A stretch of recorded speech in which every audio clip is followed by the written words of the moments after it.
2, 1. Holy shitballs! Greetings, Simmers, and welcome to the reaction review. This week we're going to look at the Pimax 5K Plus and explain specifically and to see my first reactions at a first look at the Pimax. But first, let's go back and think about last week's video. Last week's video I gave you a challenge and the record was 4 minutes 45 and Moto Flight Guy has now the new record and that's 4 minutes and 32.6 seconds. So well done, Moto Flight Guy. Actually, it looks like he's building a little bit of a challenge there, so have a look at his channel and see what you think. And now, Motor Flight Guy, you better start making a few videos. Hopefully you get a few subscribers out of this. It's always nice to help a budding YouTuber. Okay, let's get to why we are here. And it's all about the Pimax VR and X-Plane 11. Greetings, here we are in San Francisco. Standard default X-Plane San Francisco, may I add. No add-ons. And we're also in the Cessna 172 with the Grumman 1000 standard X-Plane again. So it's all standard here. So I'm going to just talk about how I feel about the Pimax so far. I'm going to talk about and try and tweak it a little bit and make it as simple as possible as I can so other people can tweak their systems for VR on the Pimax or probably any headset. Now I have a frame counter down here if you can see it. It's called FPS VR and you can get it on the Steam store. I'm getting 34 frames a second there. So 33 frames a second as you can see. Let's take the brakes off, start 10 flaps and add full power, and I'm not going to be doing a very clean circuit today. Now the beauty about VR is, you see the control column there? That is exactly, oh I got a crosswind from the left. That is exactly where my hand is, and it's really weird because I'm like touching it in virtual reality, you know. So up we go, and now immediately what I'm seeing is I'm getting a sense of motion. I'm getting a sense of height. I look down and I go, oh my god, I'm high. It's absolutely insane. Also, my field of view is like only at normal, but it's incredible. It's like this, if that makes sense to you. So I'm seeing a lot wider field of view, both vertically and horizontally than you are, in a very, very big way. Take the flaps up. Also, I know where to reach my hand for the flaps. I have a Hotas here. Got buttons set up for that, and that's another good news. Don't be worrying about that because you'll know with your memory where all your switches are. Now when I look down, you can see the shadow. When you first put this on, you'll actually get a feeling of motion. You'll actually feel you're turning in your seat. It's nuts. It really is nuts. So what I want to do is I want to get some pilots here, and I want to real pilots, and I want to get them to put this on, and I want to get their reactions. Okay. Let's level off here and take a bit of power back. We'll turn for downwind. Now I could feel the wind, weirdly enough, blowing the aircraft. Okay, because we've got a bit of a tailwind now, and it's just nuts. It really is. It's just incredible. About 1,000 feet. So there we are. And now also, I just said about 1,000 feet. That's because I can read how high I am. I can see the altitude. I can see my speed. I'm passing 88 knots. I'm accelerating. I can read my RPM, I can read the altitude indicator down, where's the mouse, down, blah blah blah, down here. See, I didn't even have to worry about where the mouse was because your muscle memory kicks in, it's great. So there we are in downwind. Now, when you're flying a circuit, 1,000 feet is standard. But how do I know when to turn base? Well, I look over, and when the threshold of the runway is 45 degrees over my left shoulder, that's when I turn base, usually, in real life. There we are. Look how easy it is for me to keep my altitude. This is like the real thing now, okay? Because I don't know how to explain it, but it's absolutely fantastic. It really is. So what else am I experiencing? I'm certainly experiencing the wind blowing me forward. I know, I can feel, okay, I've gone way past, but look, it doesn't matter. I can feel the wind, the tailwind. I can feel the aircraft turning. I can feel how high I am. It's absolutely insane. This is a different world. You know, this really is. What frames am I getting? 38, 36. So that isn't bad. Now, you may think to yourself, oh, look at the jet in final. Whoa! Ah, that is insane. Wow. So I'm getting 31 frames a second now. You may think that is horrific on VR.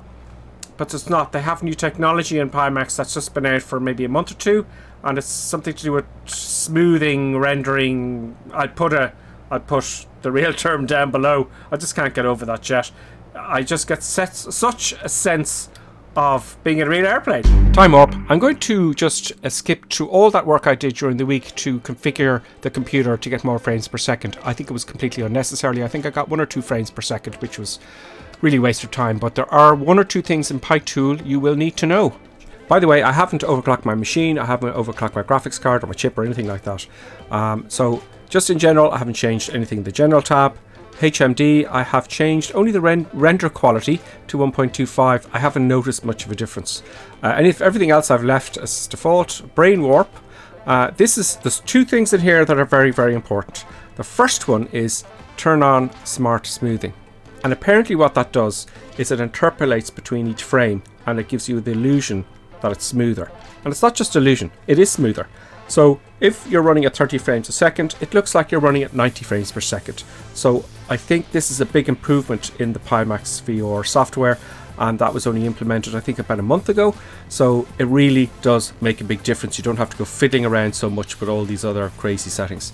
The other very important thing about for X-Plane specifically is this. See here? Compatible with parallel projections. If you don't have that on with X-Plane 11, you'll get this cross-eyed effect. When you switch it on, it's just incredible. You probably want to know, what are my graphics settings? Well, let's have a look. Also, by the way, I have, only for the purpose of recording, I have borrowed an i9-99 processor with a 2080 Ti graphics card on it. A reasonable monster. But I have to say, for the last 2-3 weeks since I got this, I've been using my 1080 Ti with an i7 processor, and I've been quite happy. The only reason I borrowed a strong, tough machine is because its recording is killing the view for you guys when I translate this to YouTube. Now, for example, when I turn right and left in the videos, you'll see a little bit of juttering. It won't be buttery smooth like I can see it, and it's still, I can't seem to get it working nicely for YouTube. So I'll do my best, see what you think, let me know in the comments. Okay, so we're getting 45 frames a second, that's because there's nothing happening. But let's just get on track here and have a look at my graphics settings. Here's my graphics settings. I have visual effects at medium, texture quality at high, anti-aliasing multiplied by 4, and I have number of world objects medium, no reflection detail, that's at minimal. No drone parked aircraft, and I have no shadows on scenery. Don't put shadows on your scenery. If you do have them, take them off, because it really eats your processing power. Okay, enough of that nonsense. So I'm on final here, and I just want to explain to you something very, very important that people haven't mentioned while reviewing the Pimax before.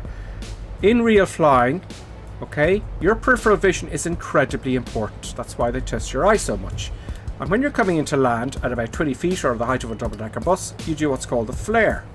And the only way to judge that is by staring at the end of the runway when you're about 20 feet or the height of a double-decker bus, and you stare at the end of the runway. That way your peripheral vision kicks in and you can feel your rate of descent. It's called the seat of your pants feeling. Now that's what I'm going to do in this landing here. Now I'm going to lower some flaps, and while I'm in VR, I can feel the whole aircraft pitching up. I'd let it pitch up there so you can see it. The whole aircraft pitches up. Let's put down another stage of flaps. Wide arc. 20 flaps. Now the whole aircraft wants to pitch up. It's also a lot easier to... I'm on 75 knots, so I'm lowering the nose and adding power. So I want to get those poppies. I can see the poppies quite clearly. Sorry for the mouse, guys. It's just going to stay in our way. I need that. But you can get rid of it. So the whole process of landing now, the whole game has changed. For the first time ever on X-Plane 11, or any flight simulator for that matter, you can use your peripheral vision to judge your landings. Whereas that was never possible before with any other headset, only a headset with a wide field of view. Now, I can see an aircraft coming out of the runway there, and I don't know if you can see it, so it doesn't seem to come up in recording, but I'm just going to land past him because he's a pain in the neck. So I'm now I'm at the height of a double-decker bus, okay? I'm staring at the end of the runway. I'm driving it in. Now my eyes are at the end of the runway, all the power off. I'm going to hold it here, and I can feel how high I am from the ground just by looking at the sides. Now you can't see what I'm seeing, but I hope that makes some sense. Add a bit of power, and there we go. And that is the big thing about Pimax, guys, is that you've got this peripheral vision, and that's just going to make all the difference. Let's add some scenery. Let's add some something really heavy, like let me see. Okay, folks, here we are. We're in Stepford now in Essex in England. This is Orbex scenery. Also, we're using Orbex Great Britain South, so that's really loaded with scenery. Now, as we're sitting here, I got 32, 33 frames a second. Not an awful lot of difference. You know, not an awful lot of difference as well. I know you can see the mouse, but I need to use that, unfortunately. I know it annoys you, but there's nothing I can do about it. Oh, I should have 10 flaps, so I'm very bold. So, the frames, 32, aren't that bad. And I have to tell you, I know for you that it's a bit juddery, okay? But it's not for me. I just don't know how to get the recording settings proper for X-Plane. Now, frames per second, 30, 32, 33. So, there's not an awful lot of difference. I mean, this looks really, really good. 33 frames a second. I'm going to start throwing it around here a little bit. Wow. There's a stall runner. This does look really, really good. I'm not experiencing any jutteriness at all, even though the frames are 30 frames a second now. Right, and this is in Orbex City here now with all the scenery. I mean, wow, look at that! Just looks insane to me. That is incredible. Oh, I can feel like I'm turning very steeply. That is pretty damn good. Now, wow. That looks insane to me. 34 frames a second. 35. That is incredible. I think we'll go to London. Okay, so I'm in London now, and we're just going to buzz some buildings. 32 frames a second, so it's not far off. I can see the water sparkling there. I get a sense of descending very, very, very, very fast. I'm in the red line, and oh, that is so smooth to me. This smart smoothing is really, really very clever. That is pretty cool. Ooh, London Bridge. They must have added that crane there. There's HMS. Doesn't look like HMS anything. Okay, to the BT Tower. We will fly by the BT Tower. In London City. You know what I mean? Okay, here we go. Very, very nice. Very, very impressive. Very good.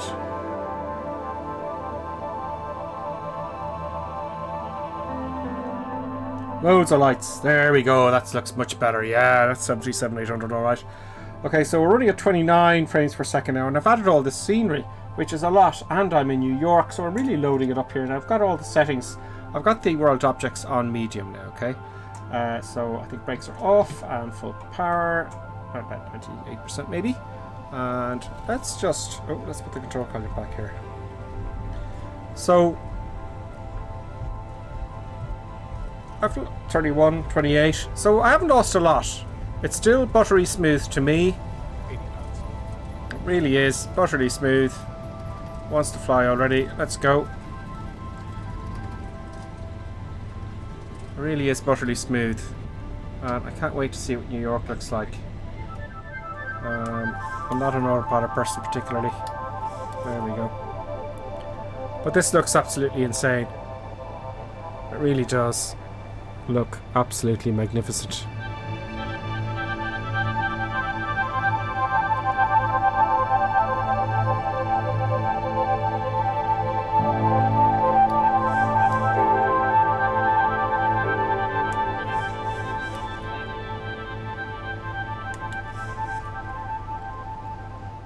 Okay, that's enough of that crazy madness.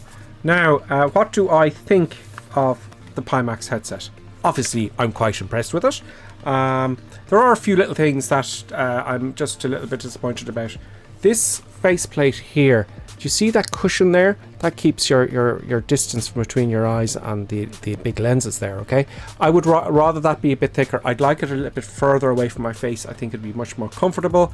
But the problem really is, those of you who have to wear glasses, you will not fit a pair of glasses in here, okay? It's not going to happen, which is really bizarre on Pimax's part. But the good news is you can get thicker ones. Third parties make them. You can get thicker faceplates. They're not that expensive. I researched it for you in the web. I found a few places, but of course they're all out of stock because these are actually quite popular. So that's one thing. The other thing is that you'll have to sacrifice some graphics to play VR. You won't have your lovely high graphics, high-end graphic PC looks on the VR because it takes up so much of your GPU, your CPU, and your graphics card and whatnot. So you're going to have to take, I find I have to reduce my graphics at least 40% in order for the Pimax and X-Plane to work together well. So those two things I think are slightly what you've got to put up with VR. That's all there is to it. So no glasses, unfortunately. The fisheye effect in the video, you won't see that. The scale in these headsets, it doesn't translate to YouTube very well. You'll just have to take my word for it. There's other YouTubers doing these kind of videos as well, so have a look at them. Other than that, it's I'm quite pleased with it. What else can I say? If Pimax were to offer me double my money back, but I could never have the headset again, I'd keep the headset. So I'm quite pleased. Oh yeah, a few weeks ago I wrote to Pimax and I said, oh, I have a YouTube channel, can I get discount for my viewers? Thinking they'd never write back, but they did. They wrote back and they said not only that, but they said you can have $50 off the Pimax headset if I give you the code reaction review 50 off. You put that in your shopping basket in the Pimax website and you get $50 off there and then, which is great. And also you'll be supporting the channel as well. A little tiny little bit, you'll be supporting the channel for free. That means I can buy better sound like this mic I got and stuff like that. So I'll see you next week in the reaction review, hopefully midweek if I can fit a video in. We'll see you then, and don't forget to fly it like you stole it. And one more thing, some more flaps there. Oh my god, I don't believe it, I'm in his wake turbulence. That is nuts. I never knew X-Plane did that. I wonder, can I open the door? Can I open the door? No! Close the door! Close the door!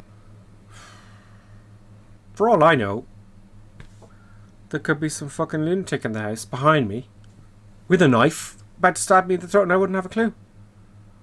And that would be it. Jeez, I better turn on the alarm. So I got up to switch on the alarm and I checked the door and I left the door open. It was 2:30 at night. I mean, it was really quite late. I mean, tons of people could have come in. Lunatics, murderers, zombies, anything could have happened and I wouldn't have a clue until it was too late. You got to be really careful with these headsets. I mean, it's just nuts. You got to be really cautious.